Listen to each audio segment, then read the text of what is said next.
Bismillahirrahmanirrahim. Assalamualaikum warahmatullahi wabarakatuh.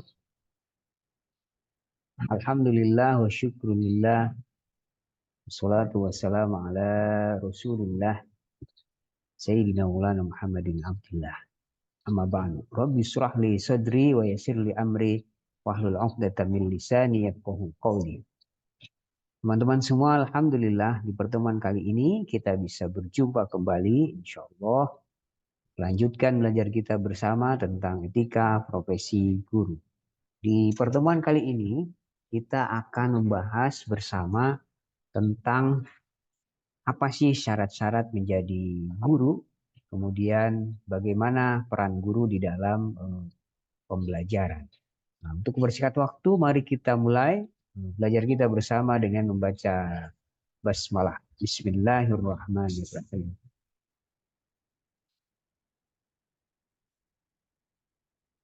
Ya. Bagaimana syarat dan peran guru di dalam pembelajaran yang akan kita bahas di pembahasan kali ini adalah bagaimana syarat menjadi guru, kemudian bagaimana peran guru di dalam pembelajaran, dan bagaimana peran guru di dalam pembelajaran di era artificial intelligence ini. Teman-teman semua, pertama kita bahas dulu tentang apa sih syarat-syarat guru, syarat-syarat menjadi guru yang harus kita penuhi. Pertama, syarat menjadi guru itu yang pertama kita harus memiliki kompetensi pedagogik. Artinya bahwa kompetensi pedagogik ini kita dituntut guru ini mampu merancang, melaksanakan, dan mengevaluasi proses pembelajaran. Guru ini harus mampu bagaimana mengelola kelas dengan baik dan menerapkan berbagai strategi pengajaran yang efektif. Nah, ini kompetensi pedagogik. Kalau kita melihat pendapat dari Darling Hammond di bukunya How Teacher Education Matter, Journal of Teacher Education. Nah, selanjutnya kompetensi yang kedua yang harus dimiliki oleh seorang guru adalah kompetensi profesional. Nah, kompetensi profesional ini kompetensi kepribadian dulu, yang setelah pedagogik itu kompetensi kepribadian dulu. Sebelum nanti di akhir itu ada kompetensi profesional.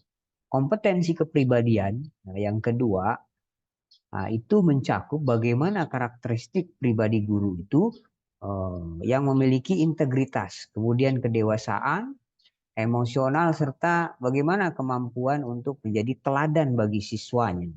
Nah, ini kompetensi kepribadian guru yang harus dimiliki. Kemarin kita sudah bahas kompetensi-kompetensi itu secara lengkap. Yang ketiga, syarat menjadi guru itu kita harus punya kompetensi sosial.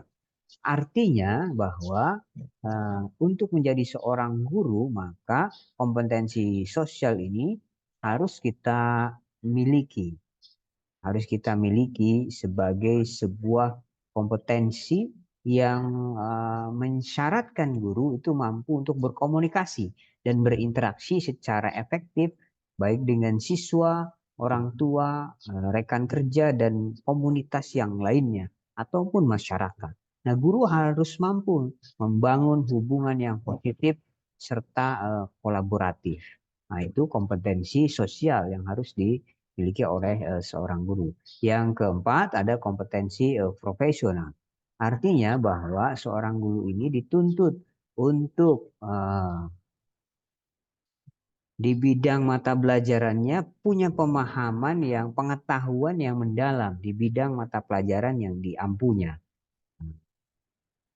Serta mampu dia untuk terus memperbarui pengetahuan itu sesuai dengan perkembangan ilmu pengetahuan yang berkembang gitu ya. Nah, contoh kalau sekarang itu kompetensi profesional ya kita harus memahami bagaimana mampu mengaplikasikan berbagai macam platform, berbagai macam ya aplikasi yang hari ini dituntut kita bersahabat dengan artificial intelligence atau kecerdasan buatan.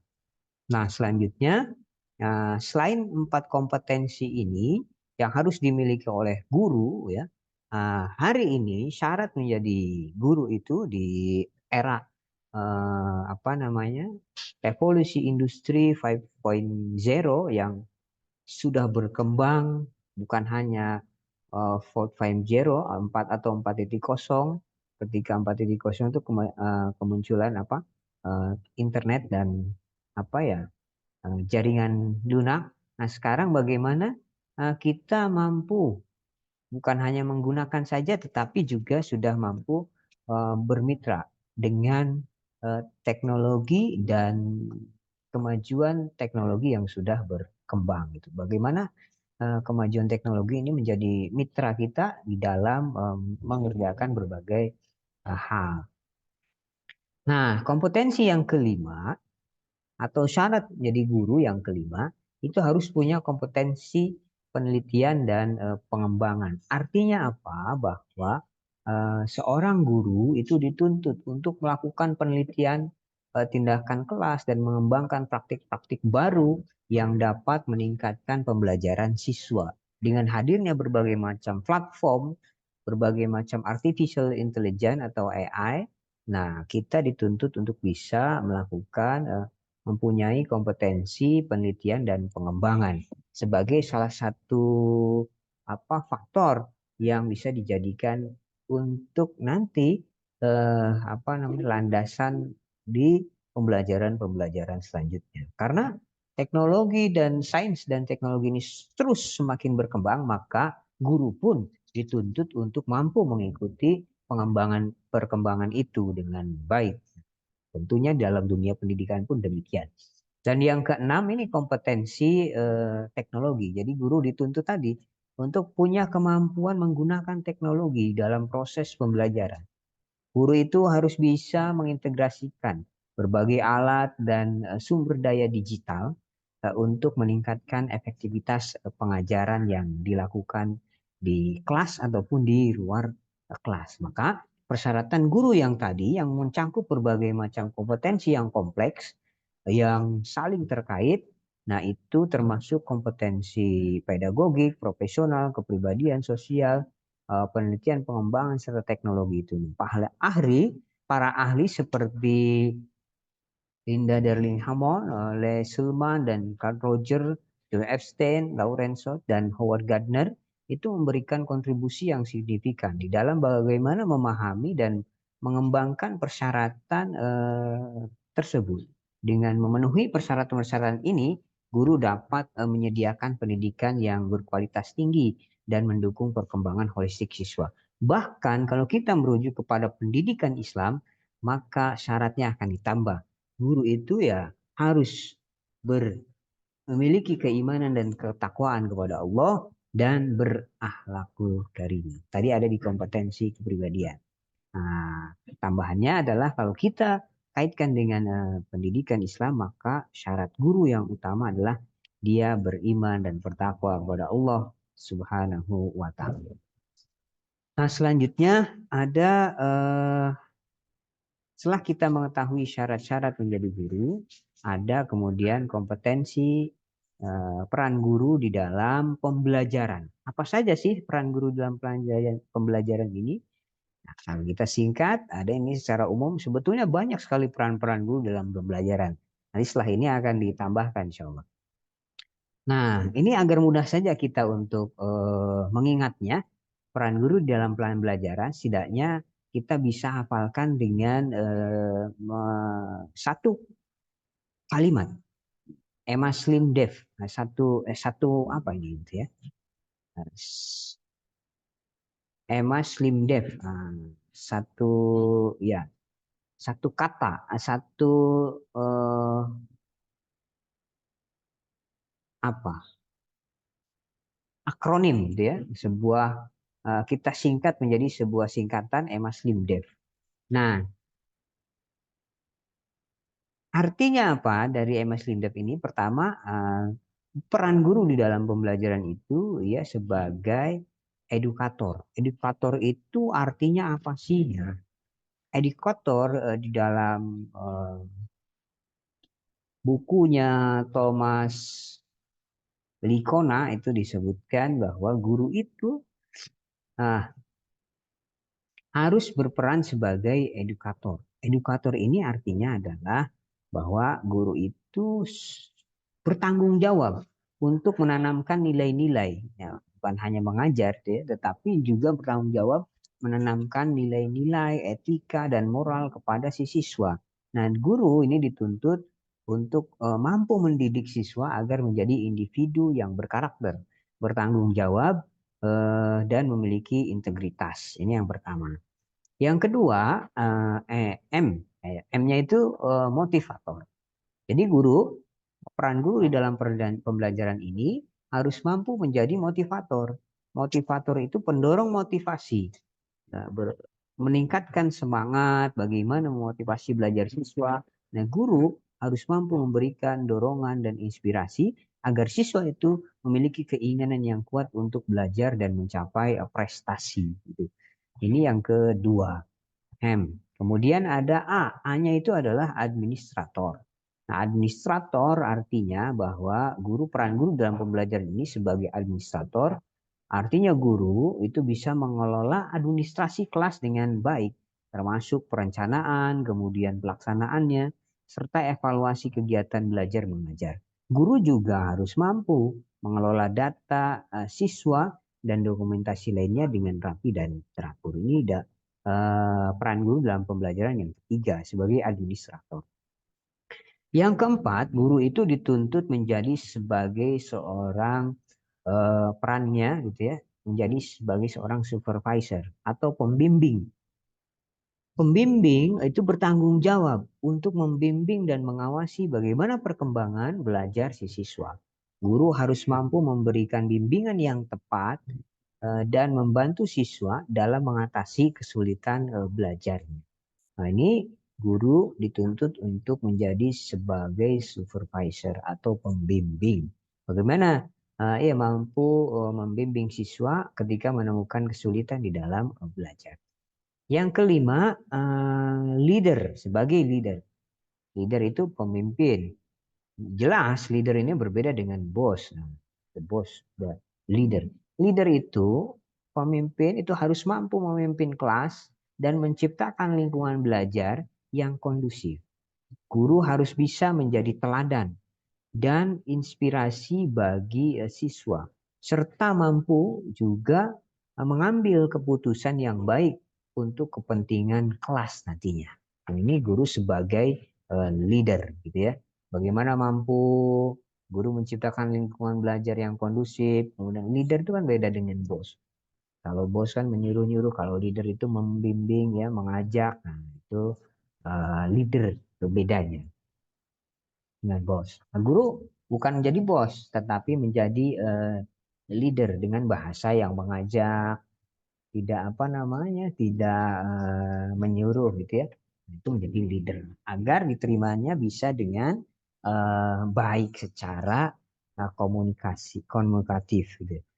Nah, yang keenam, guru dituntut menjadi perannya di dalam pembelajaran ini sebagai inovator. Inovator ini artinya pembaharu.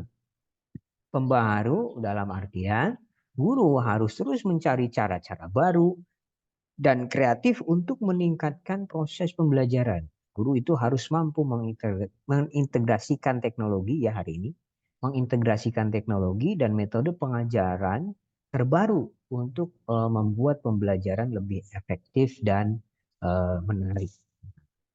Ini yang keenam. Yang ketujuh, guru perannya di dalam pembelajaran itu sebagai manajer. Manajer itu pengelola. Nah, artinya guru ini bertanggung jawab untuk mengelola sumber daya kelas, termasuk waktu, kemudian materi pelajaran dan fasilitas yang ada. Guru harus mampu mengelolanya dengan baik. Guru harus mampu mengatur kegiatan belajar mengajar agar berjalan dengan lancar dan efisien. Nah, itu yang ke-7. Fungsi dari guru. Kemudian yang ke-8 ada D. D-nya itu apa? D-nya itu sebagai desainer. Desainer artinya guru itu harus mampu merancang. Desain itu kan perancang. Harus mampu merancang kurikulum, bahan ajar, dan strategi pembelajaran yang sesuai dengan kebutuhan dan karakteristik siswa. Nah, guru ini dituntut harus bisa merancang pengalaman belajar yang menarik dan relevan. Bagaimana si kelas ini dirancang ya agar kelasnya suasananya hidup gitu. Nah, bagaimana kita bisa mengelola, merancang strategi pembelajaran dengan baik agar kelas itu hidup, tidak ada yang ngantuk, siswanya semangat. Nah, itu kita dituntut perannya sebagai seorang guru dalam pembelajaran itu menjadi desainer, menjadi perancang ini. Kemudian yang kesembilan ada peran guru itu sebagai evaluator atau penilai.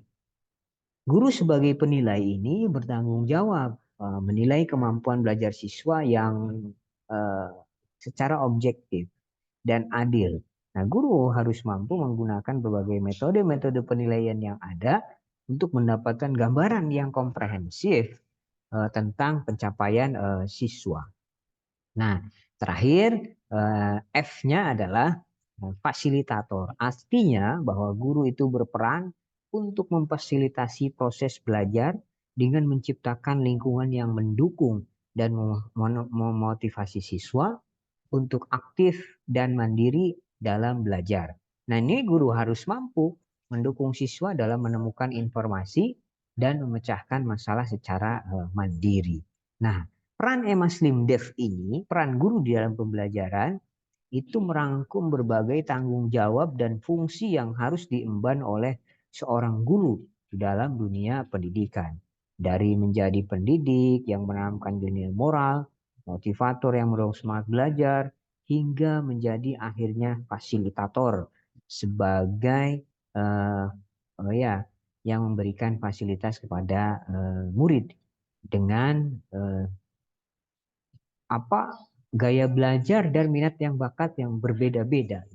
Maka guru dituntut untuk menjadi fasilitator murid-muridnya. Kemudian bagaimana implementasinya peran guru di dalam pembelajaran?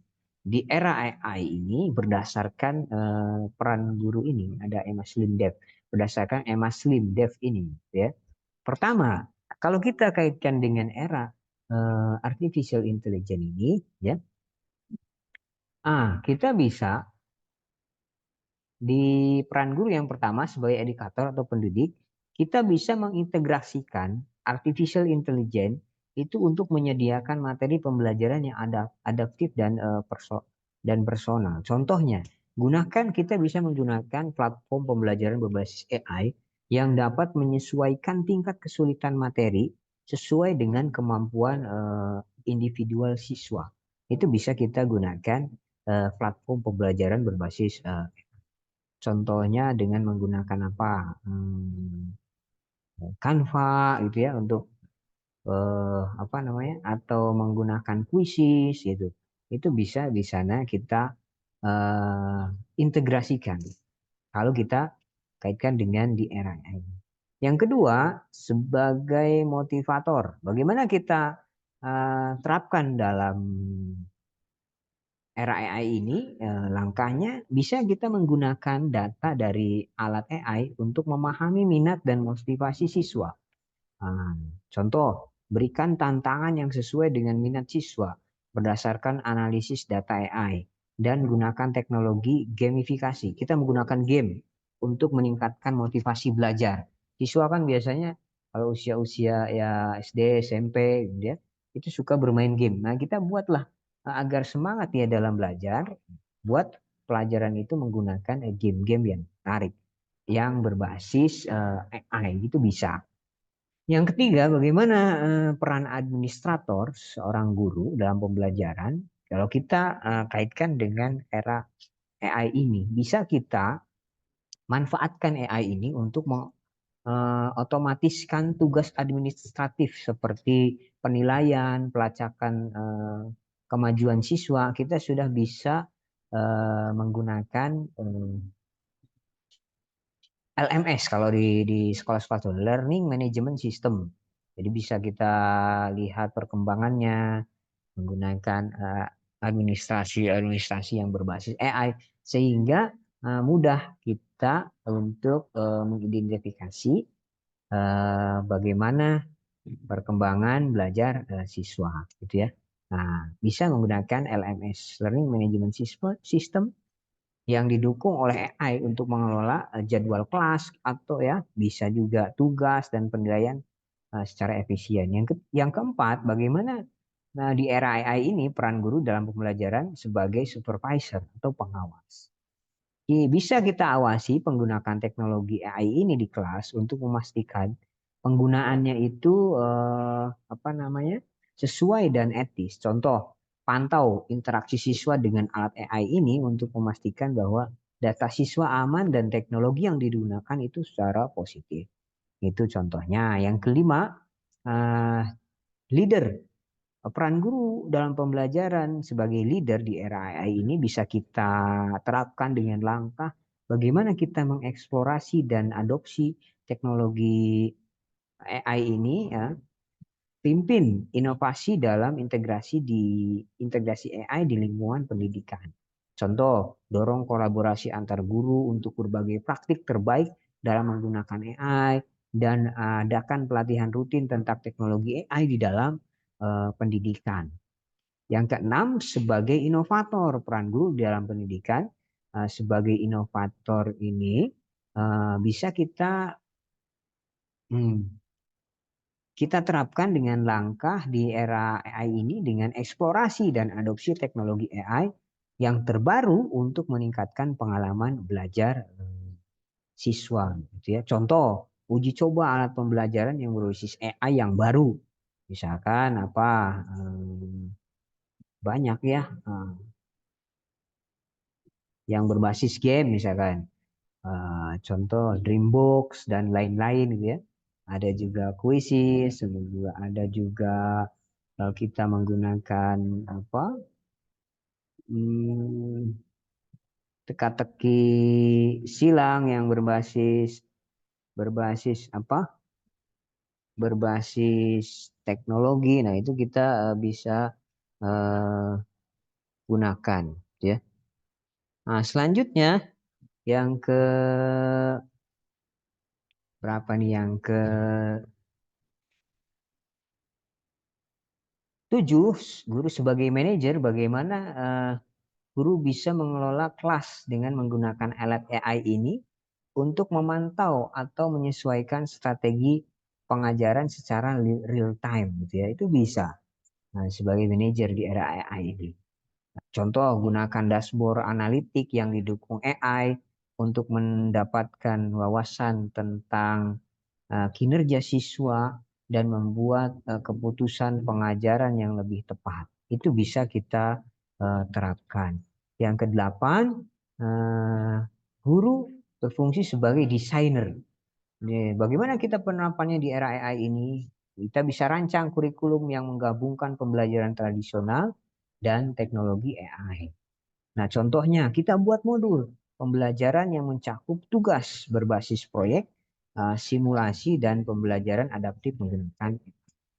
Nah, yang sembilan, eh, peran guru dalam pembelajaran sebagai evaluator. Bagaimana penerapannya di era AI ini?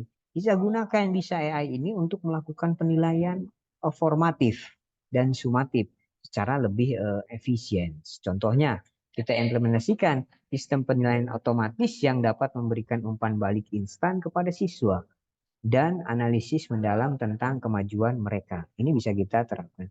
Yang ke-10 yang terakhir, fasilitator. Nah, di era AI ini, peran guru dalam pembelajaran sebagai fasilitator, bagaimana kita menerapkannya? Fasilitasi pembelajaran kolaboratif dengan bantuan AI. Contoh, kita gunakan platform AI untuk mengatur diskusi kelompok. Nah, itu kita bisa. Proyek kolaboratif kita bisa. Dan pembelajaran peer-to-peer yang lebih efektif. Contoh, kalau di Canva itu kan bisa kita proyeknya bisa kolaboratif. Nah, itu bisa guru menyediakan satu template misalkan silahkan berkolaborasi untuk membuat desain-desain tertentu di aplikasi Canva, contohnya seperti itu. Nah, dengan peran Emma Slim Dev ini yang dioptimalkan oleh teknologi AI, maka guru dapat menciptakan lingkungan belajar yang lebih personal, efisien, dan mendukung perkembangan siswa secara holistik. Maka peran guru tetap sangat penting karena AI itu cuma alat saja yang harus dikelola dan diarahkan oleh profesional pendidikan untuk mencapai hasil terbaik. Tetap intinya peran guru ini tidak bisa digantikan. Walaupun ada teknologi-teknologi yang berkembang, tapi sebagai edukator, sebagai apa ya pendidik itu bukan hanya mengajar, pendidik itu ya sampai dia menyentuh hati itu hanya bisa dilakukan oleh seorang guru, tidak bisa dilakukan oleh teknologi. Nah, inilah peran-peran guru di dalam pembelajaran. Cara singkat, mudah-mudahan apa yang kita pelajari ini bermanfaat dan kita bisa memenuhi syarat-syarat ini dan kita bisa memaksimalkan peran-peran kita sehingga kita mampu melaksanakan peran Emma Slim Dev, peran guru dalam pembelajaran ini, terlebih di era artificial intelligence ini. Itu saja yang bisa disampaikan. Mohon maaf apabila ada kesalahan. Mari kita tutup bersama dengan baca hamdalah, alhamdulillah, dan doa kifaratul majlis. Subhanakallahumma bihamdika asyhadu an la ilaha illa anta astaghfiruka wa atubu ilaik. Akhirul kalam. Terima kasih. Assalamualaikum warahmatullahi wabarakatuh.